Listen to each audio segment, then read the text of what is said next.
I'm Sori. That's Booby. And Vita, look, Vita's dead again. Yeah. I apologize for the terrible lighting in our studio. But Rocky's up. I found a light bulb for Rocky. I'm very, very sorry for the terrible lighting in our studio. But, hey. What can you do? I can only do so much. Poor you, Vinny. No, poor our audience for not being able to have the best lighting possible. I feel bad for them. Anyway.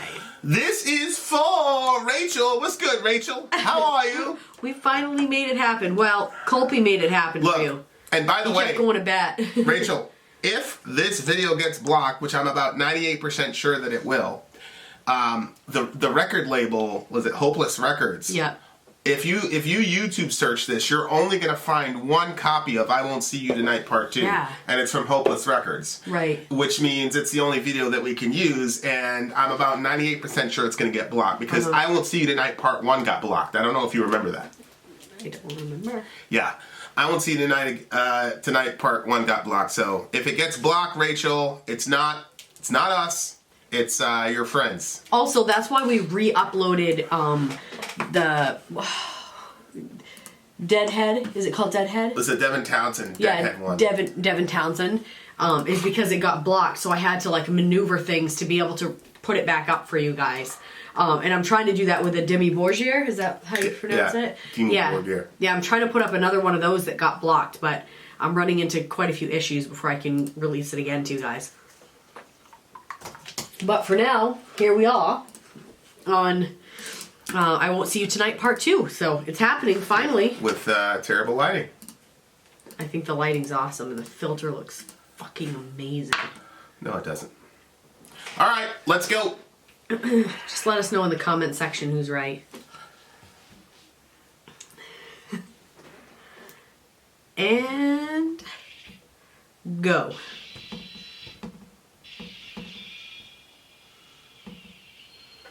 That's surprising.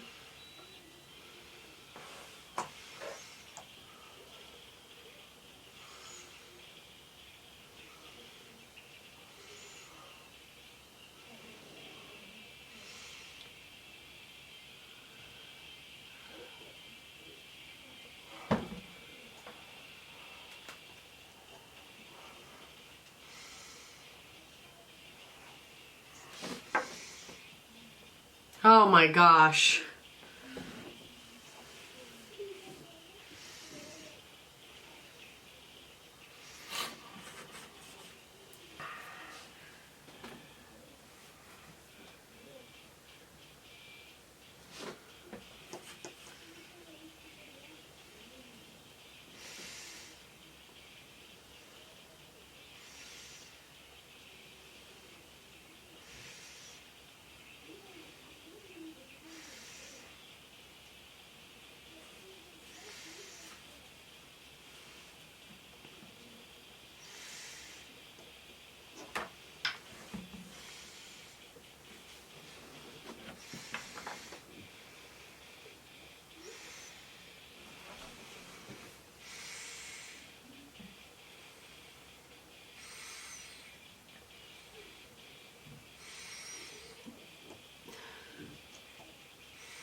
think that was like the heaviest, like guitar heaviest Avenged Sevenfold song I've heard.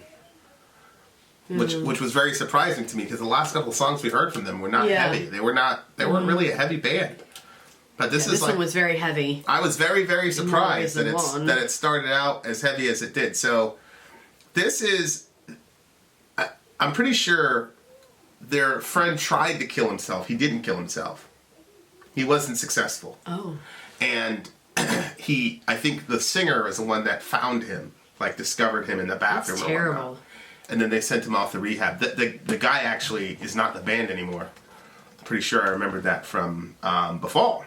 Gosh. So you're thinking this didn't actually happen with this isn't about a real suicide. Well, it's about a suicide attempt. It's about a suicide attempt and all the feelings. It says. Go ahead. Come back to me. This is inconceivable. Breaking apart the ones you love. Hate runs deep for what you've done to us. Left alone through suicide.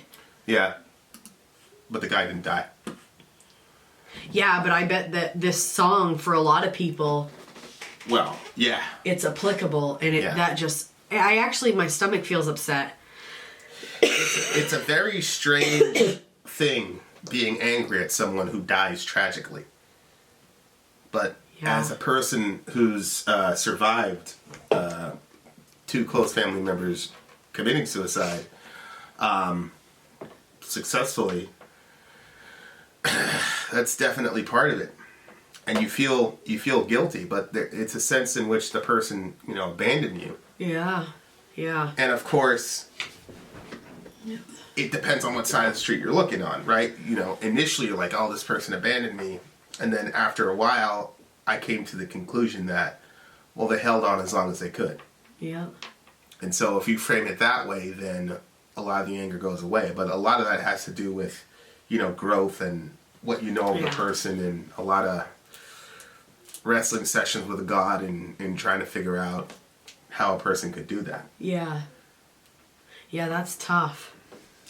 We knew a person, she was, I'm going to say elderly, but she was in her 60s, and her first husband died of cancer. Yeah. Oh, gosh, yeah. And then her second husband randomly went off into a barn and hung himself. And obviously that one was worse than the cancer one because he chose... They hadn't been married very long either. Well, it was really tough because, her husband had just died. Yeah. And that guy, I say it all the time, every time I talk about him, big homie Jim. He was 5'4", but his heart was... Everest. I mean, he died. He had cancer, and he was very healthy. They used to run and all this, and it came back, and that was. I know. Off to the A and so. I know, and the next guy that was, that she married. Like, I don't know if you knew anything about him, but. He was into dance with her. They used to do this dance and stuff together. And so I'm sure that there was Well, it was one of those things where it was good for her. Yeah. Terrible situation. Yeah. And hey, this guy's no Jim. No. But hey, she found happiness and all that. And then he goes off and does that.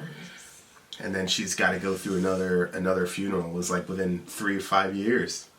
Some people just, this band right here, so the guy attempts suicide, he actually has to leave the band. They sent him to rehab, and then they replaced him, and they never got him back. And then the drummer, the Rev, he's the one that, remember that song that we did, the Tonight We All Die Young, remember that song? Yeah. That was for their drummer who died. Jeez. And he had a terminal illness, but there's a lot of speculation that the drummer actually killed himself because that was pretty much it for him. Because he had a terminal, So some people just end up getting it worse than other people. I know. I know. And it's just a fact. There's some people that are like, oh, poor me, but there are some people where they get dealt. The Puritans call it a hard providence. Yeah. In our language, it's a really bad hand. Yeah, I think about that all the time with you and me. Because you've been dealt a very, very hard hand. The stuff that you've been through, the stuff that you've seen, the losses that you've experienced and stuff. And I know that I don't even know all of them. But, like, for me, it was, my meme. Well, that makes sense. She was old. My uncle, he was too young. But he was in his 40s, and he got cancer. People get cancer. You know what I'm saying? Like, nothing was like, for our family, that was, like, shocking. And, how could this happen? But at the same time, it's not like it's completely wild. I mean, there's something strange about, like, if a death makes sense, it's almost easier to deal with. Well, yeah. Like, I've seen people shot. I've seen people bleeding out in front of me, and it really, as far as I know, didn't really traumatize me. Because it made sense. We're in the ghetto. We have problems with these people over here. They rolled up and shot. And people are going to roll up and shoot them. Mm-hmm. It made sense. It's terrible. It's a waste of life. But it made, like, you kind of expect it. Everybody kind of, there's, anytime you're in that environment or in other environments, it always makes sense that somebody could get hurt. You always have this underlying, but man, the stuff that you just weren't expecting that hits you out of nowhere, it's very difficult to overcome. And even, I would think that even if you suspected that the person might do something like that at some point, like, the reality of it actually happened and it's done is just, I don't know. Well, the hardest part for me was the first couple weeks where I would wake up and it would be new. It would be like, oh, by the way. Yep. Yeah. Because when you're asleep, it's like it didn't happen. And then you just know somebody for a very long part of your life, and you just take for granted that they're there. Like, I have people that are not in front of me right now, but that I just take for granted are there. And so it's very difficult for your mind to pivot and reset and say, oh no, they're not there. Right. And so, when people make these final decisions, and it's tough because it's a really strange conundrum, because it's like, is guilt enough of a motivation to keep living? Like, hey, you've got people that love you and are going to miss you when you're gone and blah, blah, blah, blah, blah. So they basically guilt people into living. I don't think that that's a strong enough... No. No, because I think it gets overcome. Yeah. So, I remember one time my mom... she had this favorite author, Danielle Steele, and she wrote this book about this guy, Nick, who was her son, and I read the thing in one night. It was one of those, but he was this charismatic kid, but he had bipolar disorder. Yeah. And he kept trying to kill himself, and they'd find him, and they'd help him, send him to rehab and all this, and then, they'd find him dead in his house. He intentionally OD'd on his morphine. And I just remember thinking to myself, that's messed up. But at the time, I was a kid. I was in high school. My mom, now I realize why she had me read it, because I was seeing what it was like to have a suicidal kid from a parent's perspective. Oh. Because she saw where I was going, and she was really, really worried. And so, but my mom, at the time, I was a very difficult person to communicate with, because I was... when he talk about, like, the vacant stare and all this. Yeah. I was just so disconnected from it. Because, especially when you really start that ideation and when you really start seriously considering it, you kind of start drifting. Yeah, you do. And you get really distant. It's very difficult for her to, communicate with me. So she tried with that. I see now that she was trying with the book. She's trying to reach you. Yeah, but I was extremely interested in the book because he was just a very charismatic kid, and the book read really quickly, and I found a lot in common with him. So I was more like, oh yeah, I got a lot in common with this guy. It wasn't really like, oh man, look at all the pain his mom went through, and how torturous it is to have a kid that's in that situation. Yeah. And so. Now... Oh my gosh. Having a kid... Oh my gosh. you know, it's one of your constant prayers, and you know, you think about it and then you push it out of your mind, and realizing that this stuff runs in my family, you know, back to 4 or 5 generations as far as I know. It's definitely, you know, something that I keep an eye on, you know. Yeah. Yeah. But yeah, I remember reading that book, and pretty crazy. Yeah. His full name was Nicholas John Steele Toth, and he changed it to Nick Trina. I don't know. He was a funny guy, but ladies' man too. But well, you won't see it there because he was actually in a punk rock band. There he is. Look, he's all cleaned up. Ladies' man, come on. Huh? Tell the truth. Hmm? But it's a pretty. Is this him too? Yeah. And that's his mom, Daniel Steele. My mom used to read a Daniel Steele book a week. She loved Daniel Steele. Oh man. But yeah, pretty terrible situation. But you know, it's one of those where it's really weird, like the type of judgment that happens with suicide. Because what happens is you lose somebody, then you're angry at the person, then people judge you for being angry at the person. They start defending the other person and basically dissing you. And then they tell you to get over it. I mean, it's just a really insane... Yeah. I remember when that happened, you know, with me and my ex, and you know, my ex, her mom blew herself away, and I just remember the way people reacted to us. It was pretty crazy. It was unbelievable, like how horribly handled that was. Yeah. And to this day, I still haven't, like, really, I don't know if forgiven is the word, but it definitely changed the way that I looked at people. Yeah. Well, it was weird because it was kind of, there's a very influential person who had a medical background. Sure. You know? Yeah. And so they were informing people on how to care for someone in that situation. I had never been around that, so yeah, you know, it was a pretty messed up situation, that's for sure. Yeah. So we had to kind of carry that alone.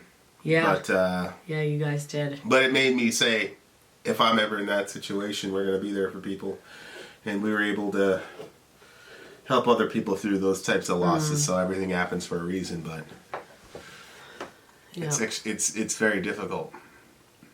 Yeah. But I look back and see the twisted road. Yeah, it's always the same thing. You look back and be like, oh, this happened. You know. And then he talks about where was it? We're talking about lying next to him. Oh yeah. Yeah. Scroll up. Right there. No, right there. And there by my side. Nope, that's not it. Sorry. But that's another thing that if you... That's why they call it, you know, being a suicide survivor. I just want to die, take away my life, live by your side. That's why they call it being a survivor, because it's not that, you know, you attempted suicide and survived it. It's somebody in your close family committed suicide, and you...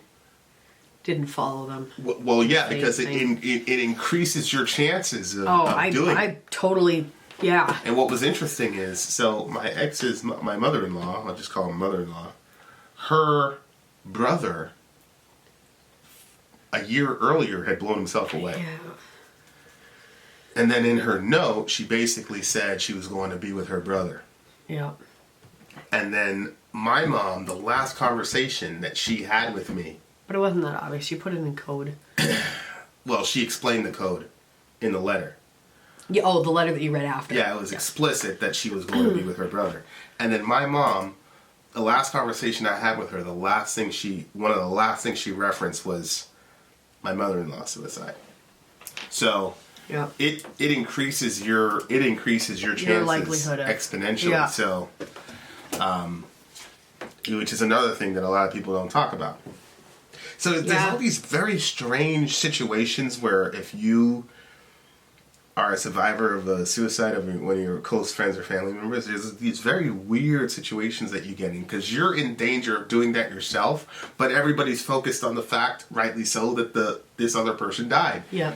And nobody looks to you and says, "Hey, yeah, don't get any funny ideas," or however you want to say it, asking that question. Yeah. Then when you're mad, they say you shouldn't be mad, and then you're grieving too long. It was just a crazy situation to be in, and it's a grace of God that we made it out alive. Yeah. But I mean, yeah, it's crazy. If I look back, that was pretty much the end of our relationship. Oh, really? Yeah. We both never really recovered from that. Oh. And it was interesting because we were really on a good little, we balanced out her mental health issues, and I had been better at figuring out how to, work with it, and then that, we never really recovered from that, ever. So. Oh, wow. But I mean, to this day, I think about the channel, wish she could see the channel, I think about the kids, I think about Orion, I think about all these things where, because there's not a lot of people. Did you say you think about the channel wishing she could see the channel? Well, yeah, I just talked to her about it. You just think, oh, if I could, There's not a lot of people that I would reach out to talk about stuff with anyway, because you know how I am, but she was definitely one of them. But, yeah. Crazy situation. But, that's why, that's one of the reasons I avoided this song, because I knew the story behind the song. Yeah. And, it's one of the reasons I avoid Linkin Park songs and whatever, because I could pretty much know where I am headspace-wise to deal with it and talk honestly about the situation. But she had been wanting the song for a while, and we've got a whole bunch of new people that haven't heard the story and probably need to hear the dialogue anyway. So it's an important song. So Rachel, don't feel bad for me or anything. It's important to talk about, and hopefully, if you're thinking about doing something to yourself or whatever,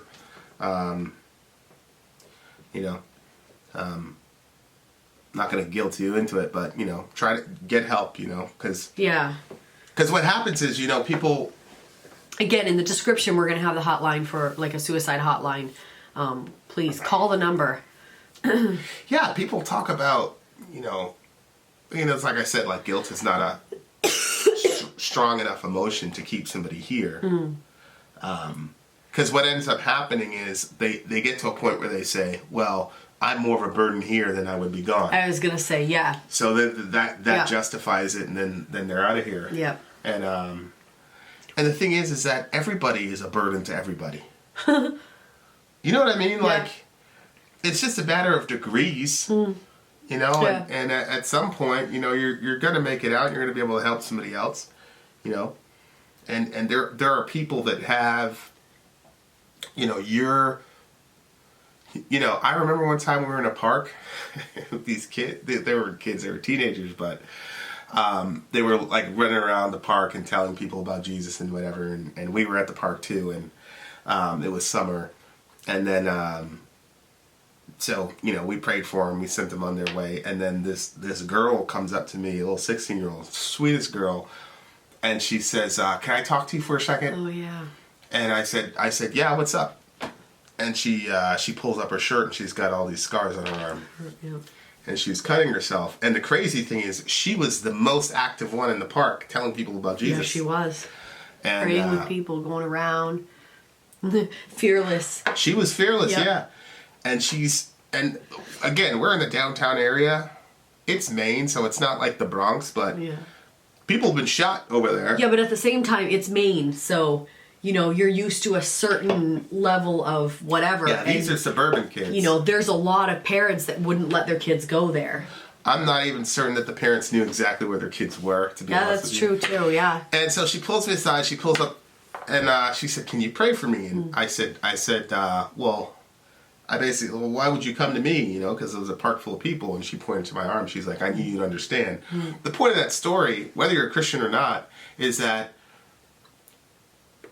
if I had a clean arm and nothing wrong, like, I can tell her anything, I can say whatever, I can talk, I can quote the Bible, you can quote whatever, But it's just different when somebody who's gone through what you've gone through and seemed to make it out on the other side. Yeah. And so what I would say is that you're suicidal or whatever, just hold on for a little bit. And, you know, once you'll start to figure things out, and then you'll be able to help somebody who's actually been through it. Yeah. Mm-hmm. A lot more than a person, you know, sometimes, because I've been in both situations. I've been with trained medical professionals who were trying to get me out of my bad headspace, and I've been with just grinded out gutter people who've been through it and said, hey, this is how you do it. And both of them have their strengths and weaknesses, but there's definitely a place for that. There's definitely a place for mental help and like an actual trained professional who can balance your chemical and serotonin and melatonin, all that. I think all that's legitimate.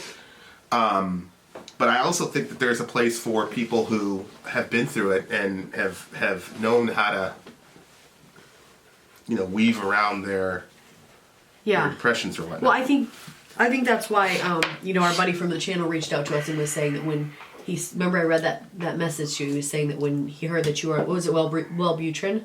Yeah. That it was like, kind of made him feel better to hear that, because it was like, oh, okay, well, you're still here, you have a family, you know, you're...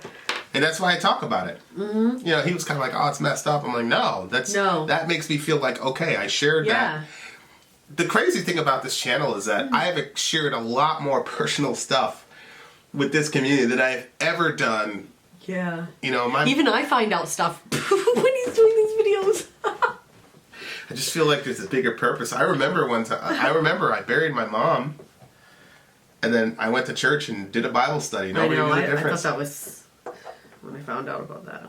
Nobody knew the difference. Well, I was trying to get somebody else to cover me that day, and it just wasn't happening. And so... That was like, I think, the first time that I was like mad at God and knew I was mad at God was when you got that phone call. Yeah, you were there. I remember that whole situation. But I went outside and I was like friggin' chopping ice, like... Yeah. You're trying to give me an egg sandwich. You took it. Yep. Because I knew it would make you feel better. It did. I was like, now I look back, I'm like, how did you eat that sandwich? Like, how? Yeah, but, I remember that, like, you know, I went there and I did the Bible study and nobody knew any different and I was the same, you know, and, nobody knew. I didn't tell anybody until like 2-3 months later. And people were upset about that. Huh? People were upset about that. Yeah, but with this channel, I share a lot, and so when I hear somebody say, "Oh, that was helpful," whatever, it's like, all right, cool. Yeah. Because I don't even like the curtains open. Right. Like we legit fight about that. We do.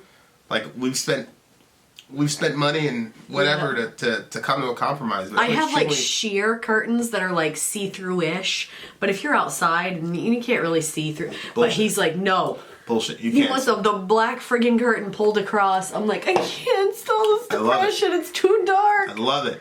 No, it's not dark. It's not about being dark. It's about having your privacy. Yeah, but it's too dark for me. I come out of the shower. So if we were like... I come out of the shower, the whole fucking window's there. No, it's not fucking open. It's got the sheer curtains No, over it doesn't. I never open the sheer curtains, babe. Yeah, nobody. Even I draw the line there. I can look through the sheer curtains and see into the room of our neighbors. You cannot. Yes, I can. We can go right now and look through. And you're trying to tell me if their windows were open, we wouldn't be able to see into their house? Wait. Oh, I thought you were saying from our bedroom you can look through the sheer curtain and see into our neighbor's house. I'm like, you cannot. What I'm saying is, if I was on the ground and I was looking in and that sheer curtain was there, people would see what's if somebody was like right up against it. And it's right. It's right there. No, it's not right up. Anyway, nobody's able the point is, I'm an extremely private person. He is. Okay, I will agree with that point. Look, we bought those things. You need to put them up. Otherwise, I'm going to take some really drastic measures because I'm sick of it. But the point is, nail them like Rumpelstiltskin. I really look at me. I will. Seriously. You can't do that, babe. It's not healthy. How much do you think? How much do you want to bet that I would do that? No, I think that you would, but I would tell you that's not healthy for my well-being. Well, I need to be able to open the shades. We gave you, I gave you a compromise. The point is, I love my privacy, but for y'all, I will compromise. I compromise more for them than for you. Yes, thank you for recognizing that. Well, in that area, in the privacy area. There's other stuff that I'm not having this discussion with you. You are a spoiled. Tell the people. Tell them what? How spoiled you are. No, I hear the hooves coming and I like it. No, I am spoiled. Anyway, so the solution that we came up with was actually a very expensive solution, but it'll work. I just have to. She hasn't even enacted yet, just FYI. There's been no time. When I went to do it, you're like, you're doing that right now? There's been no time. We've been schooling the kids for hours. Yeah? We?